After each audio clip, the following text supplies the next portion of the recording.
Picture it. Tear gas. Protesters chanting cheesy slogans. Protest signs made with crayons. Bad BO.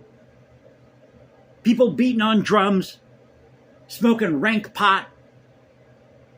I mean, if your pot smells that bad, it's time for you to get a new dealer. So there's an article about this at the New York Times. Welcome back to the channel, Culture Confederacy here. It's Sunday night, so happy Sunday, everybody. And this is the channel, if you're new, where there are no fancy graphics, epic soundtracks, pretty boy camera angles. You don't need that stuff here on YouTube to make a video. Are you kidding me?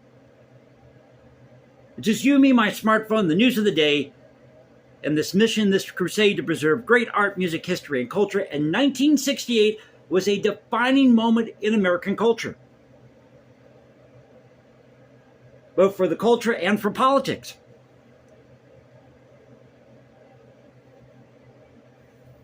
So this is an article by Mitch Smith and Nicholas Bogle-Burrows. They're fearing we're going to have another 1968-style protest, because they're expecting thousands upon thousands upon thousands of people to show up in Chicago and protest this week over Gaza. Now, as much as they're wringing their hands about this, secretly they're rubbing their hands together, drooling at the mouth. They want another 1968. They want another 1968, just like they want another Charlottesville, another January 6th. And don't tell me they don't. Because what they do during Charlottesville? Why, they stood there with their mouths open, tongues hanging out like dogs, capturing the moment, when all they had to do was put their cameras down and walk away. No, but we couldn't do that, because we had to be there. You see, it was insurrection January 6th. See, it was white supremacists in Charlottesville. Now, I've been to Charlottesville. In fact, I was in Chicago last year when I had to take my train trip down south. And you have to stop in Chicago with Amtrak because that's their major hub. Now, to a degree, I can understand these protests getting out of hand in a place like Chicago. Because these large cities, if you've never been to a large city, and I've been to San Francisco, my aunt and uncle had a place in Oakland. So one day we went out to San Francisco, been to Chicago, been through Atlanta, a couple times through Atlanta. A lot of these big cities are scrunched together. Even was in Omaha. In fact, I took my train out of Omaha to get down south. Went through Cincinnati, Indianapolis. Kind of a straight shot. Really nice train ride. You see a lot of beautiful country. And yes, you see a lot of just nothing. Like in Illinois. Seems like the only happening thing in Illinois is in Chicago. And even then. Now, shout out to anybody who's watching the channel in Chicago. But that was a challenge. That was definitely a challenge. That stretch of the train ride, where you see is farms, flat farmland. And God bless our farmers, but... So at any rate, getting to the article here. Again, story by Mitch Smith and Nicholas Bogle-Burrows. Says here, protesters are converging on Chicago. City leaders say they're prepared. Activists are pushing for policy changes on Gaza as Democrats hold their convention. Chicago officials are confident they will avoid a repeat of the chaos that unfolded in 1968.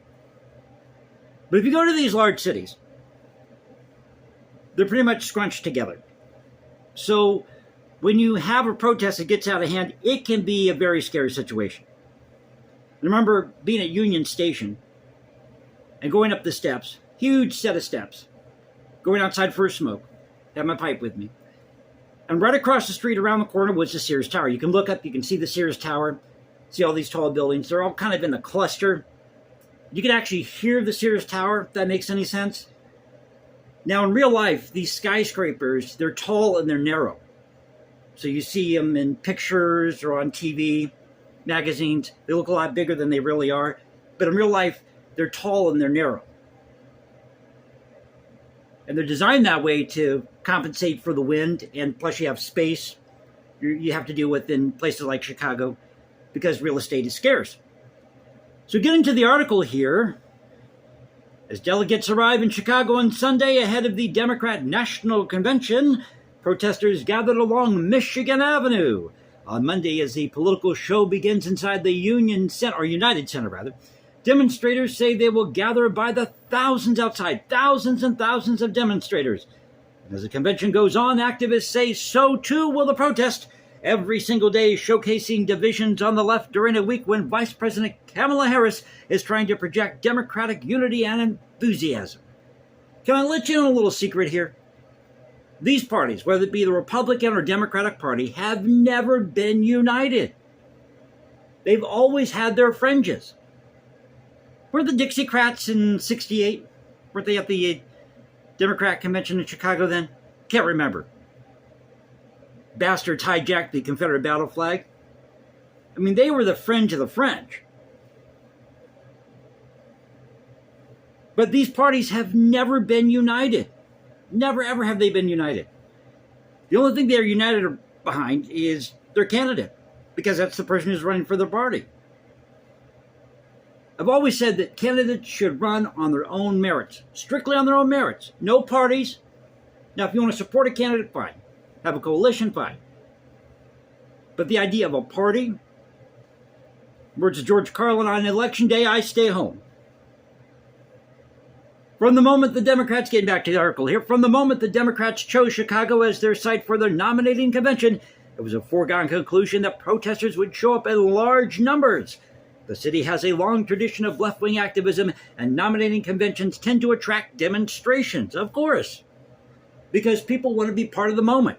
See, it's not really about the protest. It's about being there, changing history, being part of the moment. Got to have my 15 minutes of fame. That's what it's about. But as the war in Gaza left tens of thousands dead and divided the Democrat Party, expectations for large protest heightened, as did the memories of protests devolving into clashes with the Chicago police outside the party's 1968 convention. And wouldn't this be great for TV and the internet? Wouldn't this break the internet tomorrow if we saw all these protests?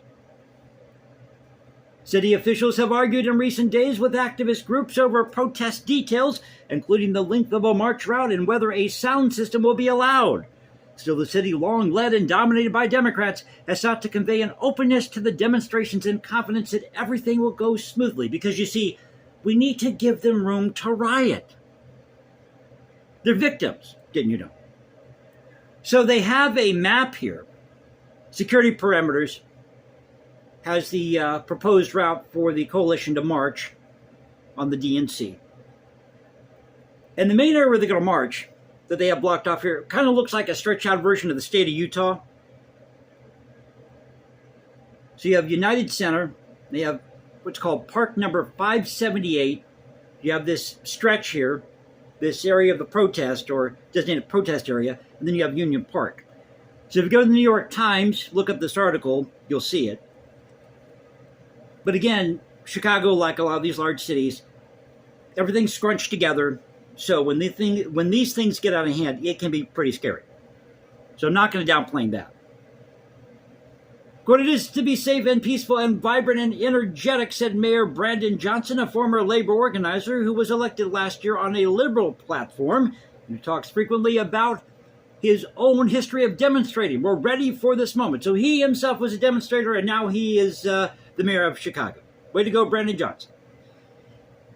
In interviews, protest leaders described plans for days of peaceful gatherings that would draw thousands, perhaps even tens of thousands of demonstrators to Chicago. Many of the protests will be focused on Israel's military campaign in Gaza and on what activists see as complicity by President Biden and Ms. Harris in the killing of civilians there. The recent elevation of Ms. Harris to the top of the Democrat ticket has done nothing to quiet that outrage, many of them said. You see, they chose Kamala Harris to run as a last-ditch effort. Now, what the Democrats should have done is they should have invoked the 25th Amendment, gotten Biden out of there, and put Harris in as president for the next couple months till the election's over. Because she could run as a presidential candidate, as a temporary president, give it a trial run and see what people think. But no, they couldn't do that. Should have done that months ago, but no, they couldn't do that because they had to go after Trump, pardon me. So they had to go after Trump. You idiots. I mean, you can't even run your party right. And a lot of people made the argument, well, she doesn't want to end up like Biden, or she doesn't want to be blamed for Biden's policies. Well, she can just separate herself from Biden. That's all she has to do. Invoke the 25th Amendment, get him out of there, and then separate yourself from Biden. It's that easy. Quote, we came together and said, full steam ahead, nothing changes, all out for Chicago, said Haitham Adabulwahab, the national chairman of the U.S. Palestinian Community Network and a spokesman for a coalition of activist groups planning protest on Monday and Thursday. You know my feeling about these organizations that have really long names? They're suspect. Sorry, just saying. If you have to have a really long name for your organization, there's a question there. Mr. Abu Daya said he expected the crowds in his coalition's marches to number well into the thousands, with protesters coming out not only from the Chicago area, which has a large Palestinian American population, but also across the region and country. Aha, all the rental mobs are going to be there, as they were in Charlottesville, as they were January 6th, and don't tell me they weren't. I mean, you can't, sorry, I'm a very hard person to get something past, okay? I'm just one of those people, you don't fool me, pal. You don't fool me. Though the coalition includes more than 200 groups with a range of policy interests, including abortion rights, labor issues, and climate change, all the same talking points that these Democrats have been talking about for years and decades, Mr. Abu Daya said that he expected Gaza to be the primary focus. Mr. Johnson said the city was happy to let demonstrators voice their concerns and insisted that the Chicago Police Department had been trained to facilitate peaceful marches. The mayor has repeatedly dismissed worst-case prostitution as based on the 1968 convention, though he said he was clear about potential risk. So that's part of the article at the New York Times. I wanted to share this with you tonight. They're afraid there's going to be another 1968 type riot this week in Chicago during the DNC.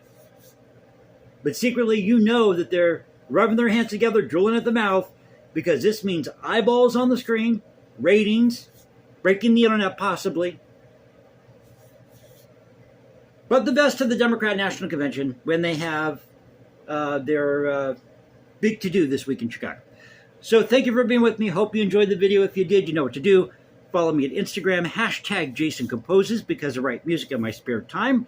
Or you can go to X, Culture Confederacy, at Culture Confed1 on X. Now find me at Substack. This is the Culture Confederacy saying peace out. Stay safe, everybody. God bless this thing called the United States. I'll catch you next time. And y'all have a great Sunday night.